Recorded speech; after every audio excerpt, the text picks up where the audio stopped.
It's time for the Coach Groves Show, where we sit down with the head coach of the Darlington Tigers football team and talk about all things Darlington School football. Now we go live to Matt Davis and Ian Griffin, who are standing by with Coach Wayne Groves.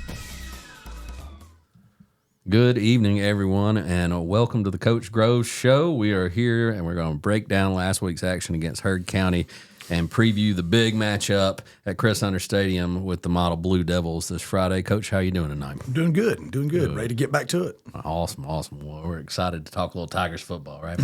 Absolutely. Always excited to talk about the Tigers, so we'll just go ahead and jump in with our first question. Of course, Coach, last week's game, another wild one. Of course, that's been a theme this season, been a lot of interesting games, very competitive games. You guys trailed by 2 points at halftime. Braves created some separation there in the third quarter, a few touchdowns from the quarterback Tisdale there in the third quarter. But again, your guys continued to battle until the clock ran out, but the game ended a little bit out of reach. So what was your message to the team after last week's game, Coach?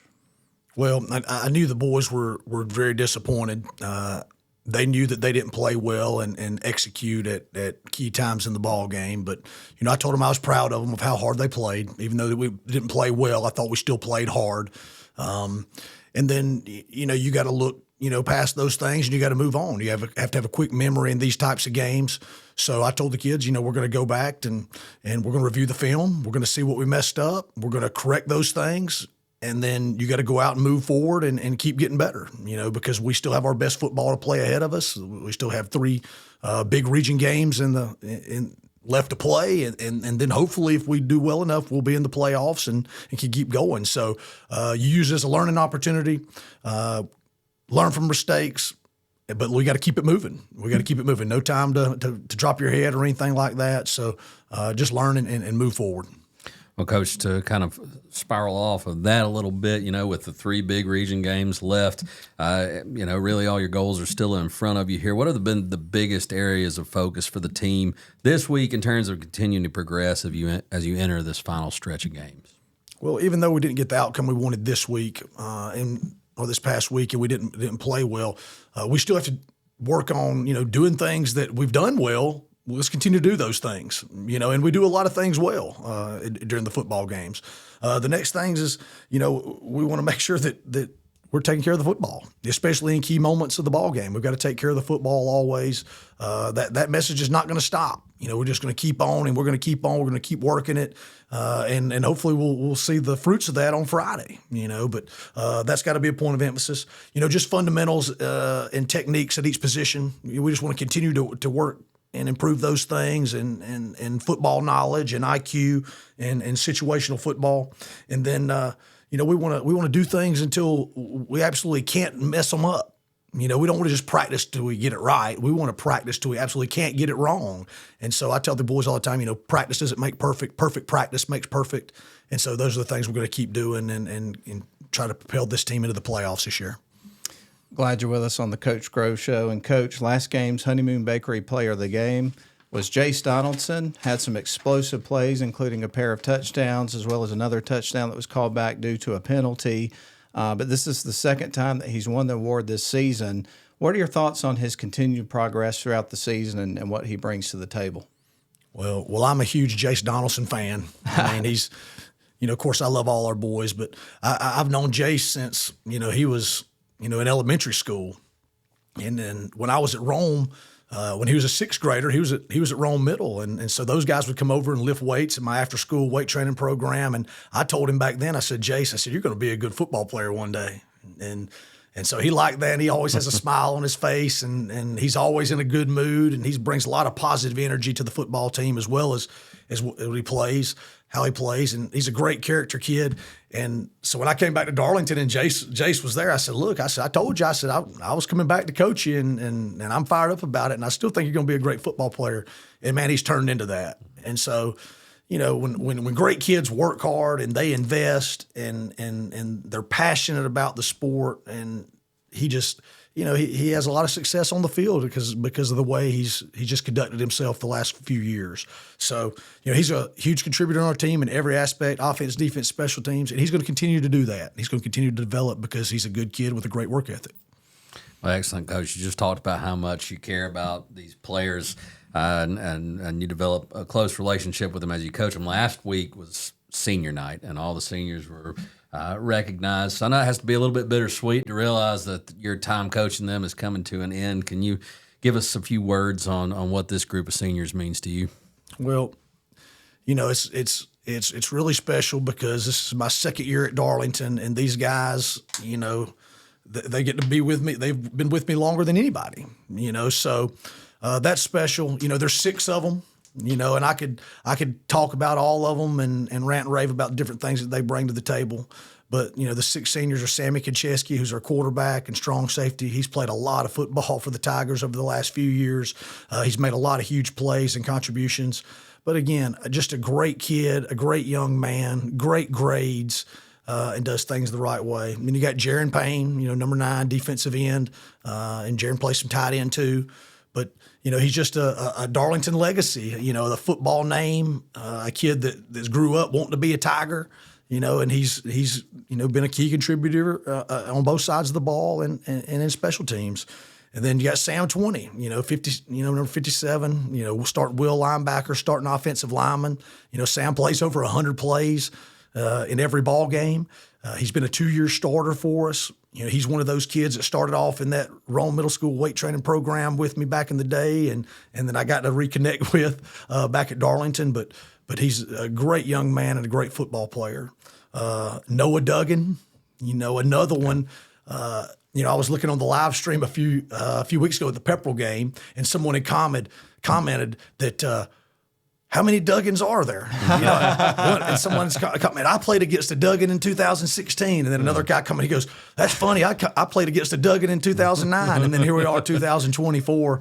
And I got more Duggans coming. So little Levi is going to be a good one, but." Again, just a great kid. He's played linebacker, he's played running back, he's played fullback, he plays tight end. He's, on all special teams. But just a kid that's a Darlington through and through and gives his heart and soul to the program every single day. And then Stephen Moore, a kid that had to work a lot harder than some kids have to work to get into the starting lineup. But he's been there, and he's been a key contributor for the last 2 years.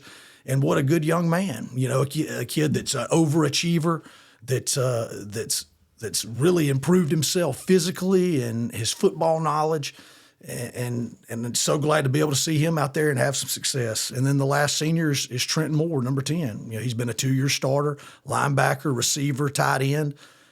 Again, plays on all special teams.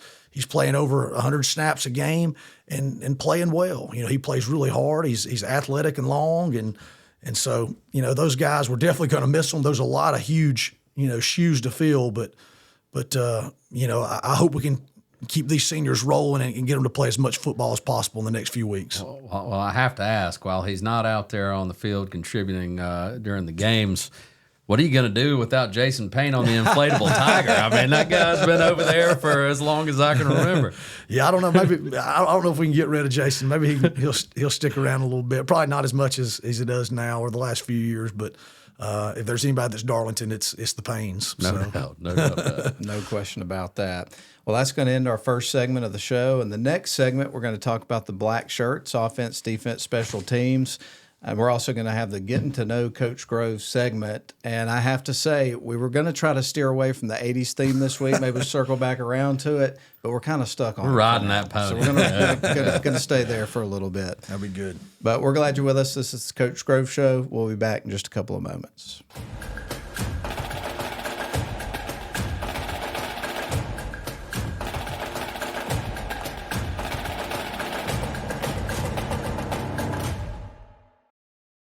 Shop for your next car, truck, or SUV at Riverside Auto Group. Check out riversideautogroup.com today to browse their selection or visit with them in person at Riverside Chevrolet GMC in Rome, Riverside Toyota in Rome, and the all-new Riverside GMC Cadillac in Cartersville. Locally owned and operated by the Welburn family since 1974. That's Riverside Auto Group. Visit riversideautogroup.com.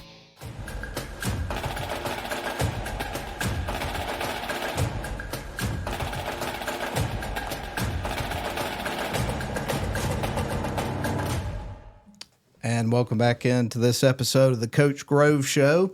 And we enjoy every segment, but this one kind of sometimes has a little bit extra. We talk about a lot of different things. So we're going to start with the black shirts, offense, defense, special teams, scout team, all the good stuff, and talk about the Tigers. So where do you want to start, Coach? All right, so black shirts this week, and I always like to recognize Rice kids for their hard work and kind of by the behind the scenes work that these kids are putting in. So, this is one of my favorite segments too that we get to do. So on offense, the black shirt, we had some honorable mentions this week. I thought Miles Twyman played really well and did some good things and ran the ball. I thought Bodie Powers ran the ball well and blocked really well. I thought Jace Donaldson ran the ball well and blocked really well.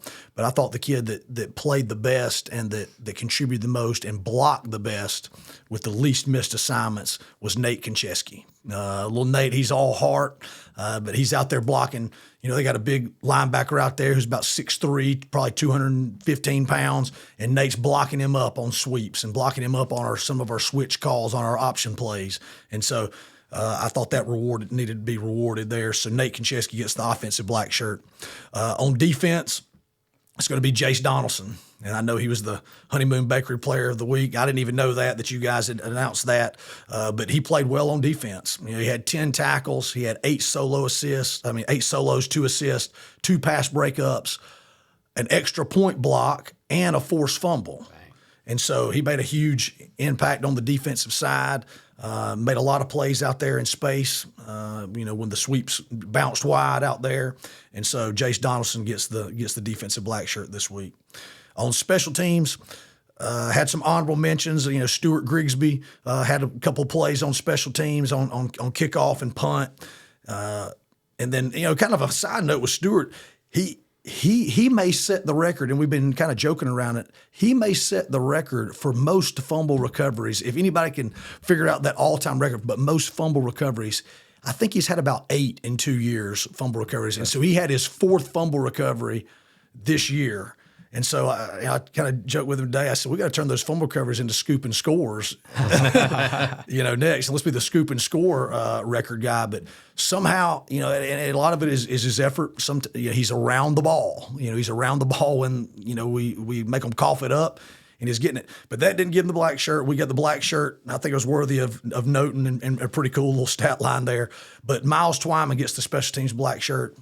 Perfect snaps, perfect whole snaps on PAT and field goals and punts, and then had a huge return, kickoff return. I know it got called back, but he made a kind of a play on his own without much blocking right there, and took the thing up the sideline, and then had some other special teams plays as well. So Miles Twyman gets the special teams black shirt, and then the scout simulation offense. Levi Duggan, he continues to be a guy that just keeps on making a name for himself. And so he played a lot of receiver and simulation tailback last week, did a phenomenal job. So he gets rewarded for those efforts, Levi. And then simulation D, young guy that we hadn't mentioned, who's kind of a newcomer out there, is Matthias Sale. Matthias is a young guy that's playing some running back and playing some Mike linebacker for us. That's really stepping up and making our varsity guys, have to really prepare and really have to work out there at practice. So Matthias Sale gets the defensive black shirt. Heck yeah. Awesome. Heck Good yeah. stuff, as always. Yeah, absolutely. And our next segment, our next portion of this segment is the Getting to Know Coach Groves portion. We're excited about this one. Last week, we've been on an 80s kick. We're sticking with this. We asked about your favorite 80s movies. This week, sticking with that theme, we want to know your top 5 80s bands. All right. An 80s is kind of tough. If you'd have went songs, that would have been really tough. I know. That would have been really tough because then you get into a lot of the one-hit wonders, and there's quite a few of them and quite a few bangers in the one-hit wonders. That's true. But I would say, we'll go no particular order until the last one because there is one that is my favorite 80s band of all time. So we're going to go no particular order. We're going to go Def Leppard. We're going to go Poison. We're going to go Motley Crue. A lot of people, I may be a fan of these, but I think The Cars is one of the best 80s bands. Yeah. There you go. Van Halen, not Van Hagar, Van Halen. Boom. Yes. There it is. And then the number one is Guns N' Roses, Guns N' man. Roses. Okay. It's Guns N' Roses. Yeah. Awesome. Very interesting. Okay, I'll give mine real quick, then we'll get Ian's and contrast and compare for a couple moments here. But mine, and this is in no particular order until we get to number one. As you pointed out, I had a similar thought there. Guns N' Roses, got to be on the list.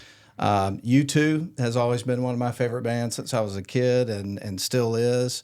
The Police. Love the Police. They did their reunion tour. I guess it was 06. My sister and I went. It was a great experience to get to see them live after being a fan since a kid and having vinyl records and everything. Number two, Hall & Oates, the most successful duo in rock history. I thought you might pull out Hall & Oates. I really did. Hall & Oates. I've actually got a Hall & Oates box set. I've seen them in concert. Definitely one of my favorites. And then number one, without question for me, is Van Halen. Okay. And not Van Hagar either. The David Roth era. I love it in particular. I definitely have respect for Hagar and what he does. But to me, it's not Van Halen. It's not Van Halen. You got to have that original group. So I'll just say every group y'all have mentioned is certainly in my top 10, top 5 region. I've got some different ones. I got a couple honorable mentions: Aerosmith, Depeche Mode, and Duran Duran, where honorable mentions. But my top 5 and mine, I'll save my number one. But Guns N' Roses, Tom Petty and the Heartbreakers, love that band. Hall & Oates, NXS, and my number one is the Talking Heads. I love the Talking Heads. So there you go. Good list. And I do want to point one more thing out about Van Halen. A tip of the cap to Randy Smith, who cues up a lot of the music, in pregame and everything. The other day, he broke out Mean Street from Van Halen's Fair Warning, which to me is one of my favorite Van Halen records and songs. So when he fired that up, I'm like, yeah, let's go. So anyway. Randy's proud of his playlist. He does pretty good. He's got a good one. He's got a lot of variety. He's got a lot of 90s stuff in there, but he dips back into the 80s too, but I always enjoy that. All right. Very good stuff. Awesome. Well, that was a lot of fun, and we're going to have some more fun breaking down this big-time matchup against a cross-county rival. It's Blue Devils versus Tigers on Friday night. We're going to get to the X's and O's of that one when we come back.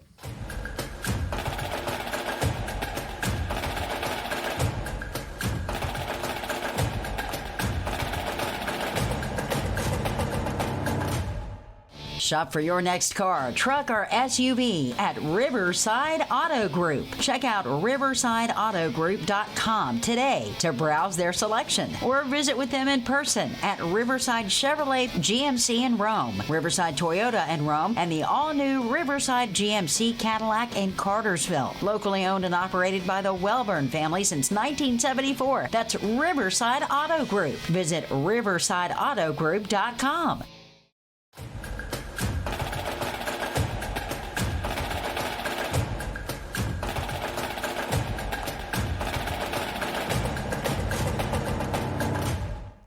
All right, everyone, welcome back to the Coach Grove Show. It's our final segment for the night, and we're going to dive right into this big-time matchup. It's a rivalry week.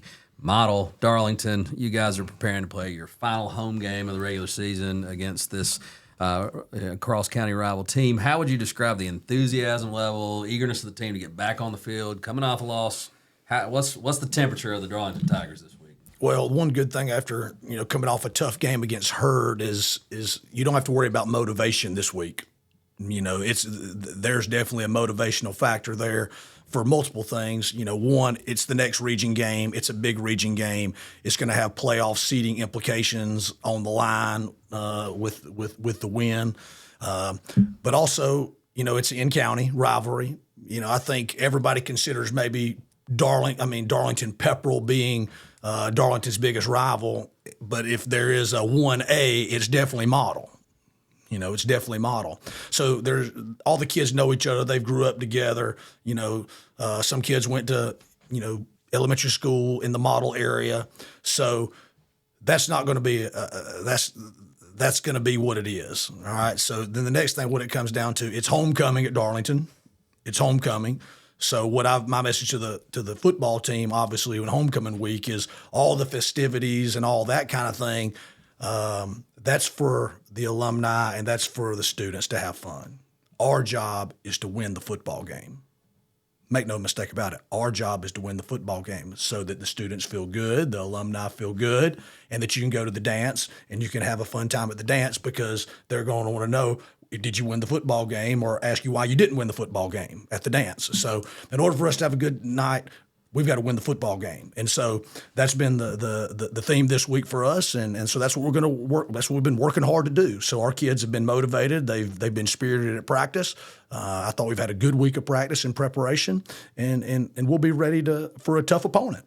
And so with Model, they're very similar to us, in the fact that they've been battle tested. They played some tough ball games. They played some tight ball games. They played some ball games that went fourth quarter. So I imagine this game is going to be just like that. It's going to be a tough, physical four-quarter game, and it's going to come down to about 3 or 4 plays in key situations on who wins this game. Now, I have a ton of respect for Model. Me and Jeff played together. We grew up together. He does an excellent job.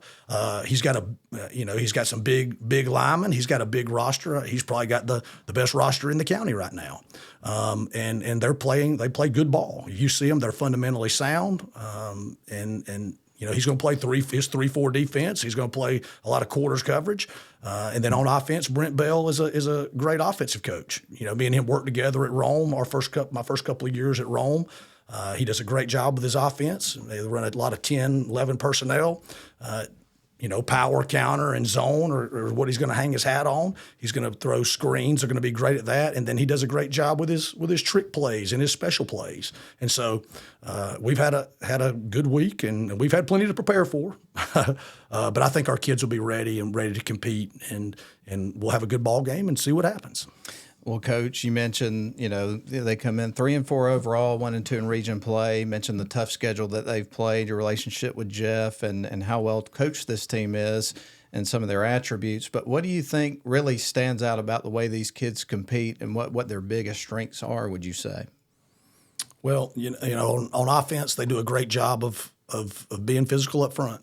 They do. They have good backs that run really hard. They've had a kind of a rotation of quarterbacks, trying to find the right one. I think they've had some injuries there. So, who knows who will get at that position. And then defense, they're just so scrappy. They're always in the right spots. Then they play good, fundamental, sound, technical defense. And so that's what stands out. Good deal. Excellent. Well, who are some of the Blue Devils' key players that jump out on film when you're scouting this team?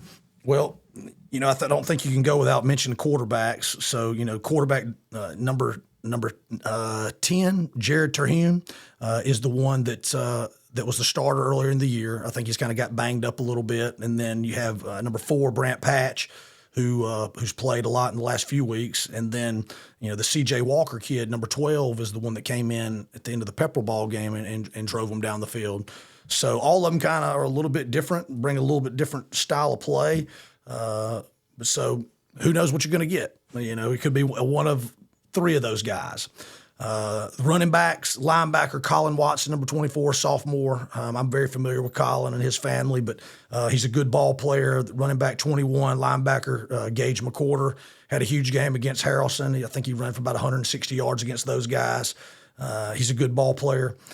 Their fullback, I really like this kid, fullback, H-back number 11, Ridge Hardiker. I think is how you pronounce his name, but he does a great job. He's a very physical kid. They line him up at wide out. He plays some H-back, fullback, and does a good job. And then they got 2 really good linemen, number 75, who plays right tackle, also plays nose guard, Sebastian Castaneda. He's 6'3", about 330 pounds. And then you got, O-lineman Ethan Goggins, plays O-line and D-line, 6'2", 280, and he stands out on film as well. So they've got some good ball players. Well, Coach, we ask you this every week, but we're curious to know, and I think you kind of talked about this a little bit in the opening segment, some of the things that y'all worked on this week in preparation for this game and what you do every game. But what are the specific keys to success this week in your effort to get back in the win column against, as we mentioned earlier, the final county foe that you guys face in the regular season? Big game coming up. I know it's going to be a great atmosphere, but what you got to do to get the win, Coach? Well, it's going to be a physical battle, so we've got to win the physical battle if we're going to win the football game. Okay, we've got to win the emotional battle. We can't let the emotions of the game and who we're playing affect outcomes. So we've got to win the physical and emotional battle. We've got to take care of the football, and then we still got to make big plays on special teams to help our offense set up scores. Excellent. Well, it's been a theme all season. On the road, you've gone Stormtrooper. At home, it's been the traditional white pants, purple jersey, white helmet, the purple paw. It's homecoming. Are you sticking with that trend? No, we're going purple on purple this All week. right, it's all purple. We're going purple on purple, and well, these seniors finish their senior year at home in the all purple. Love it. Love it. Well, it's going to be a heck of an atmosphere at Chris Hunter Stadium. I know there are going to be a lot of alumni there, and the crowd should be electric on both sides. I'm sure the model Blue Devil fans will travel well. So looking forward to a great environment Friday night. Yep, I'm sure it will be. Be there, be early, be loud. All you Darlington folks, come on back. I know this is the class of 99's reunion year 2, which that means the 98 football team. So a lot of those guys, I grew up with and friends with those guys. So hopefully they'll be there and be in full force. And, maybe get a couple of those guys come out and talk to the team before the game. That'd be great too. Heck yeah. Fantastic. Well, Coach, we'll close shop by just as we always do, and thank you for your time. It's always a pleasure to get together with you on Wednesdays at 7 o'clock here at the studios of WLAQ and chat some Tigers football. Thank you. Awesome. Thank you all. Go Tigers. Go Tigers. And we thank everybody for watching and listening and looking forward to the game. Stay tuned. More coming up, but we're going to wrap up this edition of the Coach Grove Show and hope you have a great weekend, everybody. We appreciate you. Thank you for tuning in to this week's edition of the Coach Groves Show. We invite you to join us again next week as we discuss all things Darlington football with head coach Wayne Groves. Go Tigers!